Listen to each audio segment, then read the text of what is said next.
ऐसा बहुत कम होता है कि मैं और जॉन जैसे साधारण लोग गर्मियों के लिए कोई पुरानी बड़ी हवेली किराए पर ले ले। एक पुराने जमाने का बंगला, बाप दादों की ही जायदाद। मैं तो कहती हूँ भूतिया घर। और ये सोचकर ही रोमांच हो आता है। फिर भी मैं गर्व से कहूँगी, इस घर में तो कुछ तो अजीब बात है। वरना इतना सस्ता क्यों मिलता और इतने सालों से खाली क्यों पड़ा था। जॉन मेरी बात पर हंसता है, लेकिन शादी में तो ऐसा ही होता है। जॉन बहुत ज़्यादा समझदार और व्यवहारिक इंसान है। उसे विश्वास, भरोसे और अंधविश्वास से सख्त नफरत है। जो चीज़ दिखती नहीं, छू नहीं जा सकती, हिसाब में नहीं आती, उसकी बात करना भी उसे पसंद नहीं। जॉन डॉक्टर है, और शायद ये बात मैं किसी जीते जागते इंसान से नहीं कहूँगी, पर यह कागज़ तो मर चुका है। इसे कहने से मन हल्का होता है। और शायद इसी वजह से मैं जल्दी ठीक नहीं हो रही, क्योंकि जॉन को यकीन ही नहीं कि मैं बीमार हूँ। अब कर भी क्या सकती हो, जब अपना पति खुद बड़ा डॉक्टर हो और रिश्तेदारों दोस्तों को कहे कि बस बस थोड़ी नर्वस डिप्रेशन है, हल्की सी हिस्टेरिया, कुछ खास नहीं। तो मैं क्या कर सकती हूँ। मेरा भाई भी बड़ा डॉक्टर है, वो भी यही कहता है। इसलिए मैं फॉस्फेट या फॉस्फेट जो भी है वो पीती हूँ, टॉनिक पीती हूँ, घूमने जाती हूँ, हवा खाती हूँ, एक्सरसाइज करती हूँ। और मुझे काम करना पूरी तरह मना है, जब तक पूरी तरह ठीक ना हो जाऊँ। पर मुझे तो लगता है कि अगर मुझे अपना पसंद का काम करने दिया जाए, थोड़ी उत्तेजना और बदलाव मिले, तो मुझे बहुत फ़ायदा होगा। लेकिन कर क्या सकती हूँ। मैंने उनके मर्जी के खिलाफ थोड़ा बहुत लिखा भी था, पर उससे बहुत थकान होती है। इतना छिप छिप कर करना पड़ता है, वरना बड़ा विरोध झेलना पड़ता है। कभी कभी लगता है कि अगर विरोध कम हो और थोड़े लोग मिले जुले, तो शायद ठीक हो जाओ। पर जॉन कहता है, अपनी बीमारी के बारे में सोचना ही सबसे बुरी बात है। और सच कहूँ, ऐसा सोचते ही मुझे और बुरा लगने लगता है। तो चलो, मैं वो सब छोड़कर घर की बात करती हूँ। ये जगह बहुत खूबसूरत है, बिल्कुल अकेली खड़ी है, सड़क से काफ़ी पीछे, गांव से 3 मील दूर। मुझे इंग्लैंड के उन बंगलों की याद आती है जिनके बारे में किताबों में पढ़ती हूँ। चारों तरफ पहाड़े, दीवारें, ताले वाले गेट, माली लोगों के लिए अलग अलग छोटे घर। एक बड़ा प्यारा बगीचा है। मैंने ऐसा बगीचा पहले कभी नहीं देखा। बड़ा, छायादार, बॉक्स की झाड़ियों से बनी पगडंडियाँ, लंबी अंगूरों वाली छतरी नुमा जगह है जिनके नीचे बेंच लगी है। ग्रीन हाउस भी थे, पर अब सब टूटे पड़े हैं। कहते हैं कोई कानूनी झगड़ा था, वारिसों और सवारिसों के बीच। खैर, कई सवालों से घर खाली पड़ा था। मुझे थोड़ा अफसोस हुआ कि भूत वाली फीलिंग कम हो गई, पर फिर भी घर में कुछ तो अजीब है, मुझे महसूस होता है। एक चांदनी रात में मैंने जॉन से कहा भी, इस घर में कुछ गड़बड़ है। उसने कहा, हवा का झोंका लग रहा होगा, और खिड़की बंद कर दी। कभी कभी मुझे जॉन पर बहुत गुस्सा आता है। मुझे यकीन है पहले मैं इतनी चिड़चिड़ी नहीं थी। शायद ये नर्वस हालत की वजह से है। पर जॉन कहता है, अगर तुम्हें गुस्सा आता है तो खुद पर काबू रखना छोड़ रही हो। इसलिए मैं उसके सामने तो खुद को बहुत काबू में रखती हूँ, और इससे बहुत थक जाती हूँ। मुझे हमारा कमरा बिल्कुल पसंद नहीं है। मैंने नीचे वाला कमरा मांगा था, जो बरामदे पर खुलता है, जहाँ खिड़की पर गुलाब की बेलें चढ़ी है और पुराने स्टाइल के पर्दे लगे हैं। पर जॉन ने मना कर दिया। बोला, वह सिर्फ एक खिड़की है, 2 बिस्तर नहीं आएंगे, और अगर वो दूसरा कमरा लेगा तो पास में नहीं रहेगा। वो बहुत प्यार करता है, बहुत ख्याल रखता है। बिना उसकी इजाज़त के मुझे हिलने भी नहीं देता। हर घंटे हर घंटे के लिए मेरी दवाई का टाइम टेबल बना रखा है। सारी जिम्मेदारी उसने अपने हाथ में ले ली है। मुझे बुरा लगता है कि मैं उसकी इतनी देखभाल की कदर नहीं कर रही। उसने कहा था, हम सिर्फ तुम्हारे लिए यहाँ आए हैं, तुम्हें पूरा आराम और ढेर सारी हवा मिलेगी। एक्सरसाइज तुम्हारी ताकत के हिसाब से, खाना भूख के हिसाब से, पर हवा तो तुम दिन रात ले सकती हो।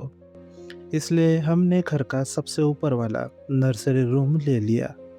वो कमरा बहुत बड़ा और हवादार है, लगभग पूरी मंजिल, चारों तरफ खिड़कियाँ, ढेर सारी धूप और हवा। पहले ये नर्सरी थी, फिर बच्चों का खेलने का कमरा और जिम्नाजियम भी रहा होगा, क्योंकि खिड़कियों में लोहे की सलाखें और दीवारों में रिंगें लगी है। पेंट और वॉलपेपर ऐसा लगता है मानो लड़कों के स्कूल में इस्तेमाल हुआ हो।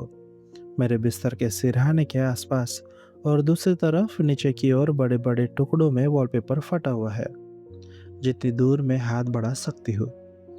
मैंने जीवन में इससे बेकार वॉलपेपर नहीं देखा। उसका डिज़ाइन बहुत चटकीला और बेकार है, हर कलात्मक गुनाह कर रहा है। देखते ही आंखें चकरा जाती है, फिर भी बार बार देखने पर गुस्सा आता है। थोड़ी दूर तक उसके टेढ़ी मेढ़ी लकीरों को फॉलो करो, अचानक वो आत्महत्या कर लेती है, बेतों के कोन बनाकर खत्म हो जाती है। रंग बहुत गंदा है, धुआं सा पीला, धीरे धीरे धूप से फीका पड़ गया है। कहीं गंदा नारंगी, कहीं बीमार करने वाला गंधक जैसा पीला। बच्चों ने इसे नफरत से देखा होगा। अगर मुझे लंबे समय तक यहाँ रहना पड़े तो मैं भी नफरत करने लगूंगी। अरे, जॉन आ रहा है। मुझे लिखना बंद करना पड़ेगा। उसे मुझे एक शब्द भी लिखते देखना पसंद नहीं। हम यहाँ आए 2 हफ्ते हो गए। पहले दिन के बाद आज पहली बार लिखने का मन किया। अभी मैं उस घटिया नर्सरी में खिड़की के पास बैठी हूँ। लिखने से रोकने वाली कोई चीज़ नहीं सिवाय मेरे कमजोरी के। जॉन दिन भर बाहर रहता है, कभी कभी गंभीर मरीज होने पर रात को भी। मुझे खुशी है कि मेरा केस सीरियस नहीं, पर यह नर्वस परेशानी बहुत दुख देती है। जॉन को पता ही नहीं कि मुझे कितनी तकलीफ है। उसे लगता है तकलीफ की कोई वजह ही नहीं, बस यही जानकर उसे सुकून है। बेशक ये सिर्फ नर्वसनेस है, पर मुझे बुरा लगता है कि मैं किसी भी तरह अपनी जिम्मेदारी नहीं निभा पा रही। मैं जॉन की इतनी बड़ी मदद करना चाहती थी, उसका आराम बनना चाहती थी, और यह मैं खुद बोझ बन गई हूँ। जो थोड़ा बहुत कर पाती हूँ, कपड़े बदलना, बातचीत करना, वो भी बड़ी मेहनत से। फॉर्चुनेटली बच्चे की देखभाल में मैरी बहुत अच्छी है। कितना प्यारा बच्चा है, फिर भी मैं उसके साथ नहीं रह पाती। मुझे बहुत घबराहट होती है। जॉन को शायद जिंदगी में कभी नर्वस फील नहीं हुआ। वो इस वॉलपेपर पर मेरी बात सुनकर हंसता है। पहले तो कमरा फिर से पेपर करने वाला था, पर बाद में बोला, तुम इसे अपने ऊपर हावी होने दे रही हो। नर्वस मरीज के लिए इससे बुरी बात और कोई नहीं कि वो कल्पनाओं में डूब जाए। बोला, वॉलपेपर बदलने के बाद तुम बिस्तर से, फिर सलाखों वाली खिड़कियों से, फिर सीढ़ियों के गेट से शिकायत करोगी। तुम्हें पता है ये जगह तुम्हें फ़ायदा कर रही है। सचमुच 3 महीने के किराए की जगह के लिए मैं पूरा घर नहीं बदलवा सकता। मैंने कहा, तो चलो नीचे वाले अच्छे कमरे में चले जाए। उसने मुझे गोद में उठाया, मेरी प्यारी बत्तख कहकर हंसा और बोला, अगर तुम चाहो तो तहखाने को भी सफ़ेद करवा दूंगा। वो बिस्तर और खिड़कियों के बारे में सही कहता है। कमरा हवादार और आरामदायक है। मैं उसे अपनी छोटी सी जिद के लिए परेशान नहीं करना चाहती। अब तो मुझे यह बड़ा कमरा पसंद आने लगा है, सिवाय उस घटिया पीले वॉलपेपर के। एक खिड़की से बगीचा दिखता है, गहरी छाव वाली अंगूर की छतरी, पुराने जमाने के जंगली फूल, टेढ़े मेढ़े पेड़। दूसरी खिड़की से खाड़ी और निजी घाट का प्यारा नज़ारा। एक सुंदर छायादार रास्ता भी है। मुझे हमेशा लगता है कि उन रास्तों और छतरी में लोग टहल रहे हैं, पर जॉन ने मना किया है कि कल्पना में न डूबूं। कहता है, तुम्हारी कल्पना शक्ति और कहानी बनाने की आदत के साथ ये नर्वस कमजोरी बहुत खतरनाक हो सकती है। इसलिए मैं कोशिश करती हूँ। कभी कभी लगता है कि थोड़ा लिख पाऊँ तो दिमाग का बोझ हल्का हो जाएगा, पर कोशिश करते ही थक जाती हूँ। अपने काम के बारे में किसी से सलाह या साथ न मिलना बहुत निराश करता है।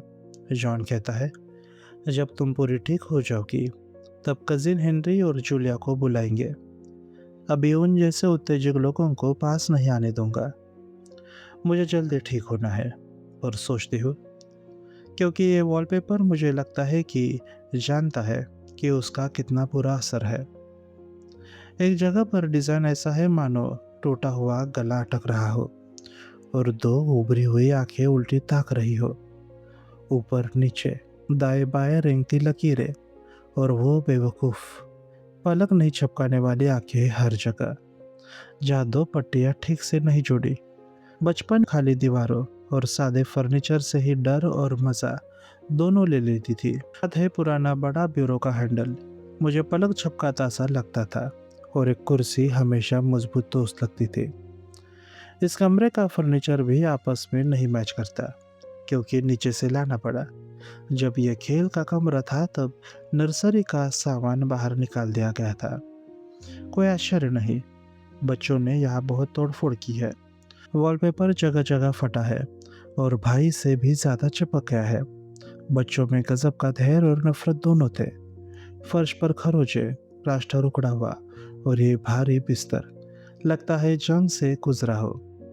पर मुझे इन सब से परेशानी नहीं, सिर्फ वॉलपेपर से है। जॉन की बहन आ रही है, बहुत प्यारी लड़की है और मेरा बहुत ख्याल रखती है। उसे मुझे लिखते देखना नहीं चाहिए। वो परफेक्ट हाउसकीपर है और उसे लगता है कि लिखने से मैं बीमार पड़ी हूँ। पर जब वो बाहर होती है मैं लिख लेती हूँ और इन खिड़कियों से उसे दूर तक देख सकती हूँ। एक खिड़की से सड़क दिखती है, दूसरी से खुला का बड़े बड़े नीम के पेड़, मखमली घास के मैदान। इस वॉलपेपर में एक हल्का सा दूसरा डिज़ाइन भी है जो सिर्फ खास रोशनी में दिखता है। जहाँ धूप ठीक पड़ती है वह एक अजीब गुस्सा दिलाने वाले बिना शक्ल की आकृति दिखती है जो सामने वाले मूर्खतापूर्ण डिजाइन के पीछे छिपकर घूमती लगती है। बहन सीढ़ियों पर है। 4 जुलाई बीत गया, मेहमान चले गए, मैं थक कर चूर हूँ। जॉन को लगा थोड़े लोगों से मिलना मुझे अच्छा लगेगा, इसलिए माँ, नीली और बच्चे एक हफ्ते के लिए आए थे। मैंने कुछ किया नहीं, जेनी ने सब संभाला। फिर भी मैं थक गई। जॉन कहता है अगर मैं जल्दी नहीं संभली तो शरत में मुझे वियर मिशेल के पास भेज देगा। पर मैं वहाँ बिल्कुल नहीं जाना चाहती। मेरी एक सहेली उसके हाथ में थी, कहती है वे जॉन और मेरे भाई से भी ज़्यादा सख्त है। वैसे भी इतनी दूर जाना बहुत बड़ा काम है। अब तो कुछ करने का मन ही नहीं करता। मैं बहुत चिड़चिड़ी और शिकायती हो गई हूँ। बिना वजह रोती हूँ, ज़्यादातर समय रोती रहती हूँ। जॉन के सामने या किसी और के सामने नहीं, पर अकेले में बहुत रोती हूँ। अब मैं काफ़ी अकेले रहती हूँ। जॉन गंभीर मरीजों की वजह से शहर में रुक जाता है और जेनी मुझे अकेला छोड़ देती है जब मैं मांगती हूँ। तो मैं थोड़ा बगीचे में टहलती हूँ, उस प्यारी गली में, बरामदे में गुलाब के नीचे बैठती हूँ और यहाँ ऊपर लेटी रहती हूँ। अब मुझे कमरा सचमुच पसंद आने लगा है। शायद वॉलपेपर की वजह से वो मेरे दिमाग में फंस गया है। मैं इस बड़े भारी बिस्तर पर लेटी रहती हूँ, लगता है कीलों से चढ़ा हुआ है, और घंटों उस डिज़ाइन को फॉलो करती हूँ। ये जिम्नास्टिक से कम नहीं। मैं नीचे कोने से शुरू करती हूँ और हज़ारवीं बार ठान लेती हूँ कि इस बिना सेंस वाली डिज़ाइन का कुछ तो मतलब निकालूंगी। मुझे डिज़ाइन के सिद्धांत की थोड़ी समझ है। ये डिज़ाइन न रेडिएशन, न रिपीट, न सिमेट्री, किसी भी कोई नियम नहीं मानता। पर पट्टी अलग खड़ी है, मोटी मोटी टेढ़ी लकीरें ऊपर नीचे लड़खड़ाती हुई। पर तिरछे देखो तो सब जुड़ जाती है और बड़ी लहरान करने वाली लहरें बनाती है, जैसे समुद्री घास दौड़ लगा रही हो। ऊपर फ्रिज के लिए लगाई है जिससे उलझे। जब शाम की धूप पड़ती है तो लगता है सारा डिजाइन एक सेंटर से निकलकर पागलों की तरह भाग रहा है। इसे फॉलो करते करते थक जाती हूँ, सोने की कोशिश करती हूँ। मुझे नहीं पता ये मैं क्या लिख रही हूँ। मन नहीं करता, ताकत नहीं है। जॉन को पता चलेगा तो पागलपन कहेगा, पर मुझे अपने दिल और दिमाग की बात किसी तरह कहनी ही है। बहुत राहत मिलती है, हालांकि अब मेहनत राहत से ज़्यादा लगने लगी है। अब आधी से ज़्यादा समय बहुत आलस आता है, बस लेटी रहती हूँ। जॉन कहता है ताकत नहीं खोनी चाहिए, इसलिए कॉड लिवर ऑयल, ढेर सारे टॉनिक, बियर, वाइन, कच्चा मांस सब खिलाता है। प्यारा जॉन। वो मुझे बहुत प्यार करता है और मुझे बीमार देखना बिल्कुल पसंद नहीं करता। कुछ दिन पहले मैंने उससे गंभीरता से बात करने की कोशिश की थी कि मुझे कजिन हेनरी और जूलिया से मिलने जाना है, और उसने कहा मैं जाने लायक नहीं हूँ। बात पूरी करने से पहले ही मैं रो पड़ी थी। सीधा सोच पाना मुश्किल हो रहा है। शायद यही नर्वस कमजोरी है। जॉन ने मुझे गोद में उठाया, ऊपर लाकर लिटाया, पास बैठकर पढ़कर सुनाया जब तक मेरा सिर नहीं थक गया। बोला, तुम मेरी जान हो, मेरा सुकून हो, मेरे पास जो कुछ है वो तुम हो। मेरे लिए, बच्चे के लिए, अपने लिए खुद का ख्याल रखो। ऐसा वो कहता है। सिर्फ तुम ही खुद को इस हालत से निकाल सकती हो, अपनी इच्छा शक्ति और आत्मनियंत्रण से। एक सुकून की बात है, बच्चा स्वस्थ और खुश है। उसे इस भयानक वॉलपेपर वाले कमरे में नहीं रहना पड़ रहा। अगर हमने ये कमरा नहीं लिया होता तो वो मासूम यहाँ होता। कितनी अच्छी बात है कि जॉन ने मुझे यहाँ रखा। मैं तो बर्दाश्त कर लेती हूँ, बच्चा कैसे करता। अब मैं किसी से इसकी शिकायत नहीं करती। समझदार हो गई हूँ, पर नज़र रखती हूँ। उस कागज़ में ऐसी चीज़ें हैं जो सिर्फ मुझे पता है, किसी और को कभी पता नहीं चलेगा। बाहर वाले डिज़ाइन के पीछे धुंधली आकृतियाँ दिन ब दिन साफ होती जा रही है।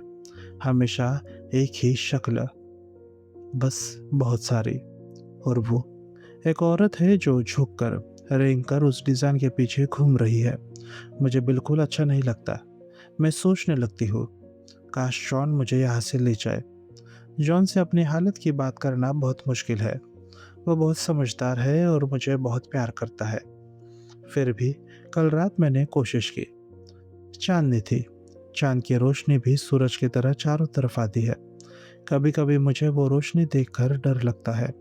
वो धीरे धीरे रेंगती हुई एक नई खिड़की से अंदर आ ही जाती है। जॉन सो रहा था। मुझे उसे जगाना नहीं चाहिए था। मैं चुपचाप लेटी रही और चांदनी को उस लहराते वॉलपेपर पर देखती रही, जब तक डर नहीं लगने लगा। पीछे वाली धुंधली औरत डिजाइन को हिलाती लग रही थी, मानो बाहर निकलना चाहती हो। मैं चुपके से उठी, हाथ लगाकर देखा कि कागज सचमुच हिल रहा है या नहीं। जब लौटी तो जॉन जाग चुका था। बोला, क्या हुआ छोटी, इस तरह रात को घूमा मत करो, ठंड लग जाएगी। मुझे लगा बात करने का अच्छा मौका है। मैंने कहा, मैं यहाँ ठीक नहीं हो रही, मुझे यहाँ से ले चलो। उसने कहा, 3 हफ्ते बाद लीज खत्म हो रही है, अभी जाना मुमकिन नहीं। घर की मरम्मत चल रही है, मैं शहर छोड़कर नहीं जा सकता। अगर तुम्हें सचमुच खतरा होता है तो मैं छोड़ देता हूँ, पर तुम तो, वजन बड़ा है, रंग आया है, भूख अच्छी है। मैंने कहा, मेरा वजन 1 ग्राम भी नहीं बढ़ा। सुबह तो भूख और कम हो जाती है जब तुम नहीं होते। वो हंसा और मुझे जोर से गले लगाया। जितनी बीमार होना चाहो हो जाओ मेरी जान, बस अब सो जाओ, सुबह बात करेंगे। मैंने उदास होकर पूछा, तुम चले तो नहीं जाओगे ना? वो बोला, कैसे जा सकता हूँ, बस 3 हफ्ते, और फिर छोटी सी छुट्टी पर जाएंगे। सच में तुम ठीक हो रही हो? मैंने कहा, शायद शरीर से, पर आगे नहीं बोल पाई। उसने एकदम सख्त नज़रों से देखा। मैं चुप हो गई। फिर बोला, मेरे लिए, बच्चे के लिए, अपने लिए, उस ख्याल का दिमाग में कभी मत आने दो। तुम्हारे जैसे स्वभाव के लिए इससे खतरनाक कुछ नहीं। ये छोटी और बेवकूफ़ कल्पना है। क्या तुम अपने डॉक्टर पति पर भरोसा नहीं कर सकती? मैं चुप हो गई। हम सोने की कोशिश करने लगे। उसे लगा मैं सो गई, पर मैं घंटों जागती रही। सोचती रही कि सामने वाला डिज़ाइन और पीछे वाला अलग अलग हिल रहे हैं या एक साथ। दिन की रोशनी में इस डिज़ाइन में कोई क्रम नहीं, कोई नियम नहीं। ये सामान्य दिमाग को लगातार चिढ़ाता है। रंग गंदा, बेईमान और गुस्सा दिलाने वाला है, पर डिज़ाइन तो ही आत्मा है। लगता है तुमने समझ लिया। पर अचानक वो उल्टा सॉल्टो मारता है, तुम्हें थप्पड़ मारता है, गिराता है, कुचलता है, बुरा सपने जैसा। बाहर वाला डिज़ाइन बड़े चटकीले अरबी डिज़ाइन जैसा है, जैसे अनगिनत कुकर मुद्दा एक के बाद एक उगते जा रहे हो। पर इस कागज़ की एक खास बात है जो सिर्फ मुझे दिखती है। रोशनी बदलते ही इसका रंग और शक्ल बदल जाती है। पूर्वी खिड़की से पहली सीधी किरण पड़ते ही इतनी जल्दी बदलता है कि यकीन नहीं होता। इसलिए मैं हमेशा नज़र रखती हूँ। रात को चांदनी में, टिमटिमाती रोशनी में, मोमबत्ती की रोशनी में और सबसे बुरा चांदनी में वो सलाखें बन जाती है। बाहर वाला डिज़ाइन सलाखें बन जाता है और उसके पीछे वाली औरत साफ साफ दिखने लगती है। मैं दिन की रोशनी में उस औरत को सिर्फ धुंधला देख पाती हूँ, पर चांदनी में वो बिल्कुल साफ दिखती है। मैंने कई कई रातें जाग कर देखा है। वो दिन भर कोशिश करती रहती है बाहर आने की। वो पहले झुक कर रेंगती है, फिर डिज़ाइन को पकड़कर हिलाती है, जैसे सलाखों को हिला रही हो। कभी कभी मुझे लगता है कि बहुत सारी है, कई औरतें, सब एक ही तरह झुककर, छिपकर, रेंग कर चल रही है। और कभी लगता है सिर्फ एक ही है, जो दिन रात उस दायरे में चक्कर काटती रहती है। मुझे अब पूरा यकीन हो गया है, वो बाहर निकलना चाहती है ठीक वैसे जैसे मैं चाहती हूँ। पिछले कई दिनों से मैं दिन में भी बहुत देर तक लेटी रहती हूँ। जॉन को लगता है मैं सो रही हूँ, पर मैं बस आंखें बंद करके वॉलपेपर को देखती रहती हूँ। अब मैं उस डिज़ाइन को पूरी तरह समझ गई हूँ। सामने वाला हिस्सा तो सिर्फ सलाखे है और उसके पीछे वो औरत दिन भर छिपी रहती है, क्योंकि दिन में लोग घूमते हैं, पर रात को जब चांदनी पड़ती वो सलाखों को पकड़कर जोर जोर से हिलाती है और मैं भी हिलाती हूँ। हम दोनों मिलकर हिलाते हैं। मैंने कई बार उसे बाहर निकलते भी देखा है। वो दिन में बाहर निकल आती है, सूरज की रोशनी में रेंगती है, बगीचे की उन छायादार पगडंडियों पर, उस लंबी सड़क पर, खेतों में। वो झुककर, छिपकर, जल्दी जल्दी रेंगती है, ठीक वैसे ही जैसे मैं यहाँ कमरे में करती हूँ जब कोई नहीं होता। अब मुझे समझ आ गया कि पहले के बच्चों ने वॉलपेपर क्यों फाड़ा था। वे उसे बाहर निकालना चाहते थे। मैं अब बहुत चुपके से काम करती हूँ। जॉन को ज़रा भी शक हो जाए तो वो मुझे कहीं और ले जाएगा या कोई और डॉक्टर बुलाएगा। इसलिए मैं बहुत शांति से पेश आती हूँ। दिन में सब दिन में जब सब बाहर होते हैं, मैं दरवाज़ा बंद कर लेती हूँ और वॉलपेपर को खींचने लगती हूँ। मैंने बहुत सारा कागज़ नीचे गिरा दिया है, जितना ऊंचा हाथ पहुँच सकता था। अब कमरे के चारों तरफ नीचे की लाइन साफ पट्टी दिख रही है, पर ऊपर वाला हिस्सा अभी भी चिपका हुआ है और वो बेचारी औरत अभी भी फंसी हुई है। मैं उसे पूरा आज़ाद कर दूंगी, चाहे कुछ भी हो जाए। आज जॉन रात को बाहर गया है, बहुत देर से लौटेगा। जेनी ने दरवाज़ा खटखटाया था। मैंने कहा सिर दर्द है, सो रही हूँ। वो चली गई। मैंने बिस्तर की एक टोंग से रस्सी बनाई थी। अगर वो औरत बाहर ना आए तो मैं खुद उसके पास चली जाऊंगी, पर अब रस्सी की ज़रूरत नहीं। मैंने सारा ऊपर वाला कागज़ खींच डाला है। कोई भी उसे अब वापस नहीं चिपका सकता। अब वो पूरी तरह बाहर है। मैं उसे हर जगह देखती हूँ, खिड़की के बाहर, सड़क पर, छिप कर रेंगती हुई। मैं भी अब बाहर हूँ। जॉन जब लौटा तो दरवाज़ा अंदर से बंद था। उसने ज़ोर ज़ोर से खटखटाया, आवाज़ दी, खोलो, क्या हुआ है? मैं चुपचाप कमरे में चक्कर काट रही थी, कंधे से दीवार रगड़ते हुए, ठीक उसी लाइन पर जहाँ कागज़ नीचे से फटा हुआ है। उसने दरवाज़ा तोड़ने की धमकी दी। मैंने कहा, चाबी नीचे है, आगे वाले दरवाजे के नीचे, खुद ले लो। वो दौड़ कर गया, चाबी लाया, दरवाज़ा खोला और बेहोश होकर गिर पड़ा, ठीक मेरे रास्ते में। अब मैं उसके ऊपर से कदम बढ़ाकर चलती हूँ, हर चक्कर में। हर बार जब वो रास्ते में आता है, मैं उसके ऊपर से निकल जाती हूँ।